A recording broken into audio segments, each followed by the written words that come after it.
சிவா சீரியல்ல இப்போ எக்ஸ்ட்ரானரியான எபிசோட் வந்திருக்குன்னே சொல்லலாம். மிஸ் பண்ணாம ஃபுல்லோடையும் கேளுங்க. என்ன காரணம்னு தெரியல. விசி வந்து சுத்தமாக போக மாட்டேங்குது. பார்க்குறலாம் லைக் பண்ணிட்டு பார்த்தீங்கன்னா கொஞ்சம் பேச வந்து முடிட்டாக இருக்கும். ப்ளீஸ் சப்போர்ட் பண்ணுங்கள் ஃப்ரெண்ட்ஸ். ரித்திகா அவங்க அம்மா ஜமுனாக்கு வந்து ஃபோன் அடிக்கிறாங்க. அம்மா நீ இங்கே வாமா, உன்னால் மட்டும்தான் அயலியை அமைதியாக்க முடியும், இல்லைனா சரி வராது. என்ன நடந்துச்சு ரித்திகா, நீ கோவப்படுற அளவுக்கு ஃபோனை வந்து ஸ்பீக்கரில் போடுன்னு செல்வராணி வந்து சொல்கிறாங்க. இங்கே ரொம்பவே வந்து அளவுக்கு மீறி ஆட்டம் போட்டுக்கிட்டு இருக்காங்க. அது மட்டும் எனக்கு தெளிவாக தெரியுதுன்னு நம்ம செல்வராணியும் பேசுகிறாங்க. சம்மந்தி சொல்லுங்கள் சம்மந்தி, என் பொண்ணு எதுவும் தப்பு பண்ணிட்டாளா? இல்லை அயலியை பற்றி எல்லாத்தையும் சொல்லுவான்னு சொன்னோன்னே ரித்திகா எல்லா விஷயத்தையும் ஒன்று ஒன்றா வந்து சொல்லிகிட்டு இருக்காங்க. அந்த இடத்துல ஜமுனாக்கிட்டேயும் அதே மாதிரி செல்லம்மாக்கிட்டேயும் இப்படியெல்லாம் வந்து நடந்துக்கிட்டு இருக்கா. சரி நான் வரேன், என்ன ஏதுன்னு கேட்குறேன் அப்படின்னு சொல்லிட்டு ஃபோனை வந்து வச்சிடுறாங்க. உங்கள் அம்மா வந்து அயலியும் சிவாவையும் இங்கேருந்து அழைச்சிட்டு போயிட்டாங்கன்னா ரொம்பவே நல்லாயிருக்கும். அதுக்கப்புறமேட்டுக்கு நம்ம யார் என்ன ஏதுன்னு பார்க்கலாம். ஆனால் நிச்சயம் அன்னைக்கு இதுக்கு சம்மதம் வந்து சொல்ல மாட்டாங்கன்னு ரித்திகாவுக்கு நல்லாவே தெரியுது. நான் இந்த வீட்டை விட்டு போனால் மட்டும்தான் எனக்கு நிம்மதி. இந்த வீட்டை விட்டு போனதுக்கப்புறமேட்டுக்கு இந்திராணி என்னை தேடி வந்து என்கிட்ட மன்னிப்பு கேட்டு கூட்டிகிட்டு வரணுங்கிற மாதிரி கேவலமாக வந்து யோசிச்சுட்ருக்காங்க ரித்திகா. செல்லம்மா வந்து பேசுகிறாங்க. பாத்தியா, அங்கே போனதே நம்ம பொண்ணுக்கு குடைச்சல் கொடுக்கதா? எதுக்காக இப்படி பண்ணிக்கிட்டு இருக்கா? அவகிட்ட இருக்கிற ஒளிஞ்சு இருக்கிற மர்மத்தை நம்ம கண்டுபிடிக்கணும். அது கண்டுபிடிச்சா மட்டும்தான் எல்லாத்தையும் வந்து நம்ம சரி செய்ய முடியும்னு ஜமுனா கிட்ட சொல்கிறாங்க. செல்லம்மா சரி, இங்கே இருந்த வரைக்கும் அயலி எதுவுமே பேசாமல் இருக்கா. ஆனால் நம்ம இல்லைன்னு தெரிஞ்ச உடனே இது மாதிரிலாம் பண்ணிக்கிட்டு இருக்கா கோவமா. போன வாட்டி அயலி நம்ம முன்னாடி என்னென்ன பேச்சு பேசியிருக்கா, ஒன்றையே அலற விட்டால. அப்படி இருக்கும்போது தேவையில்லாமல் நம்ம அயலிக்கிட்ட வந்து நேரடியாக மோத முடியாது. ஏன்னா இந்திராணி வீட்டில் வந்து இருக்கா. அப்படி இருக்கும்போது நம்ம கொஞ்சம் ஜாக்கிரதையாக தான் இருக்கணும்.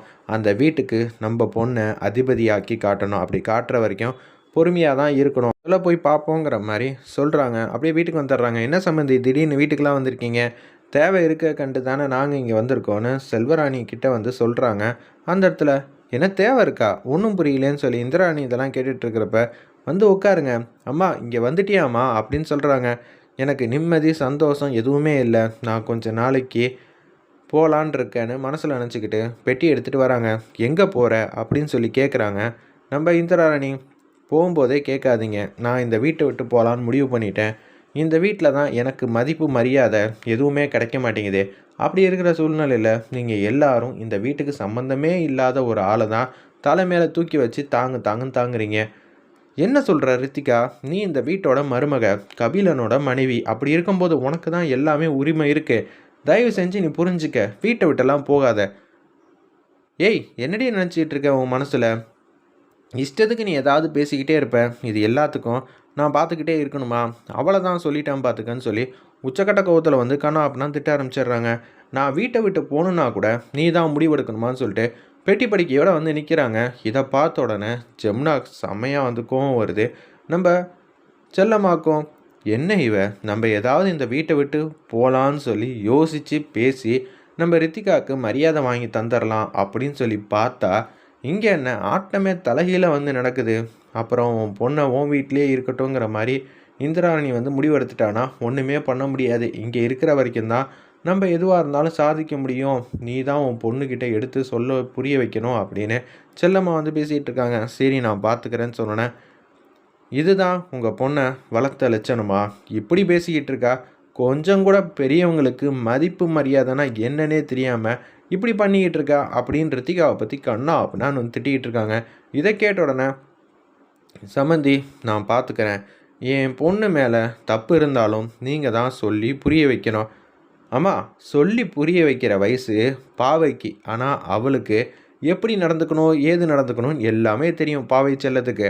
ஆனால் நீங்கள் உங்கள் பொண்ணை சரியாக வளர்க்காமல் விட்டுட்டீங்க. அதனால தான் நம்ம குடும்பம் இப்போ இந்த வீட்டில் தலை குனிஞ்சு வந்து நிற்கிறாங்க அப்படின்னு சொல்கிறப்ப, ஏய் நான் என் பொண்ணை பற்றி பேசிக்கிட்டு இருக்கேன், நீ எதுக்கு தேவையில்லாமல் வந்து மூக்கு நுழைக்கிற அப்படின்னு சொல்லும்போது அயலி பேசுனதில் என்ன தப்பு இருக்குன்னு இந்திராணி சொன்னோன்னே இங்கே செல்வாக்கு ஏகப்பட்டது இந்திராராணிக்கு இருக்குது. அதே மாதிரி அயலிக்கு இருக்குது. இந்திராராணி சப்போர்ட் பண்ணுறதுனால என் பொண்ணுக்கு நான் சொல்லி புரிய வைக்கிறேன், தப்பாக நினச்சிக்காதீங்கன்னு சொல்லிட்டு கையை பிடிச்சி வெளியில் வந்து கூட்டிகிட்டு வராங்க. அந்த இடத்துல இதை பார்த்த உடனே அம்மா என்னென்னலாம் சொல்ல போகிறாங்கன்னு தெரியலையே, நல்லதாக சொல்லுவாங்களா இல்லை ஆல்ரெடி வந்து அவளே தப்பான முடிவில் இருக்கா, நான் தான் எல்லாமே அப்படின்னு சொல்லி யோசிச்சுட்டு இருக்கிறப்ப அம்மா வேறு ஏற்றி விட்டுட்டாங்கன்னா ஒன்றும் பண்ண முடியாதுங்கிற மாதிரி யோசிக்கிறாங்க. அப்பன்னு பார்த்து, "என்ன நினச்சிட்டு இருக்க?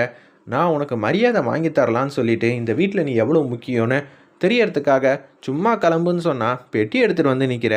உன்னால் இந்திரா ராணி எங்களையும் வந்து திட்டிகிட்டு இருக்கா. அப்படி சொன்னால் நீ என்ன சொல்லணும்? இதுதான் என் குடும்பம், நான் இங்கேருந்து வரமாட்டேன்னு தானே சொல்லணும்.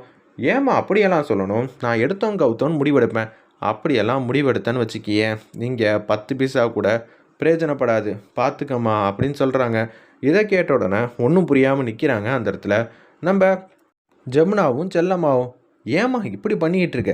அம்மா எவ்வளோ கஷ்டப்பட்டு இந்த வீட்டில் கையில் காலில் விழுந்தாவது உன்னை இந்த இடத்துல வந்து கொண்டு வந்து சேர்த்தேன். எல்லாத்துக்கும் நீ தான் பொறுப்பாக வந்து இந்திராவோட இடத்த வந்து நிரப்பணும். இந்திரா உட்கார்ந்த வேண்டிய இடத்துல நீ தான் உட்காரணும். உன் பேச்சை கேட்கணும். இந்திரா வந்து எந்திரிச்சு நிற்கணும். அது மாதிரி நடந்துப்பேன்னு நினச்சா நீ என்ன இவ்வளோ மோசமாக வந்து யோசிக்கிற? நீ தோற்று வீட்டுக்கு வரணும்னா நான் உன்னை இங்கே கஷ்டப்பட்டு கல்யாணம் பண்ணி கொடுத்தேன். கையில் காலில் விழுந்து என்ன நினச்சிக்கிட்டு இருக்க? அம்மா அப்போ வேணா விழுந்திருக்கலாம். ஆனால் இப்போ என் கழுத்தில் தாலி இருக்குது. அதனால் அவங்க தான் என் காலில் விழுவணுங்கிற மாதிரி ரித்திகா வந்து யோசிக்கும்போது, ஆமாண்டி அவங்க இருக்கிற இடத்துல நினச்சி பாரு. நீ ஏதாவது ஒரு முடிவெடுத்தனா என்ன ஆகிறது அப்படின்னு சொல்லும்போது, கண்டிப்பாக அவங்க தாம்மா என்கிட்ட பணிஞ்சு போகணும். நான்லாம் பணிஞ்சு போக மாட்டேன்னு ரித்திகா ஒன்றுமும் தப்பாகவே யோசிச்சுட்ருக்காங்க. ஐலி ஏன் இந்த வீட்டில் எல்லாருக்கும் பிடிக்குது? யோசிச்சு பார்த்தியா? என்னைக்காவது யோசிச்சு பார்த்தியா? ஆமாம் நீ வேற ஐலிக்கு வந்து சப்போர்ட் பண்ண ஆரம்பிச்சிட்டியான்னு சொல்லி ரித்திகா வந்து கேட்கும்போதே, நான் சொல்கிறத கேளு. எப்போதும் மறைஞ்சு நின்று ஆடினா தான் ஜெயிக்க முடியும். சண்டையாக இருந்தாலும் சரி, சமாதானமானாலும் சரி, தயவு செஞ்சு சொல்கிறத கேளு. நீ ஒரு இடத்த நோக்கி போகிறன்னா அமைதியாக பொறுமையாக யாருக்கிட்டையும் எதுவும் சொல்லாமல் உன்னோட என்னன்னு யாருக்குமே தெரியாத அளவுக்கு இருக்கணும். அயலி மாதிரி நீ மாறு. உள்ளுக்குள்ளே என்ன வேணான்னு நினச்சிக்க, ஆனால் வெளியில் அயலியாக மாறணும். எல்லார்கிட்டேயும் பாசத்தையும் அன்பையும் கொட்டிப்பார். அப்படி பண்ணி பண்ணி தான் அயலி நல்ல பேர் வாங்கியிருக்கா. பொறுப்பாக வந்து நடந்துக்க.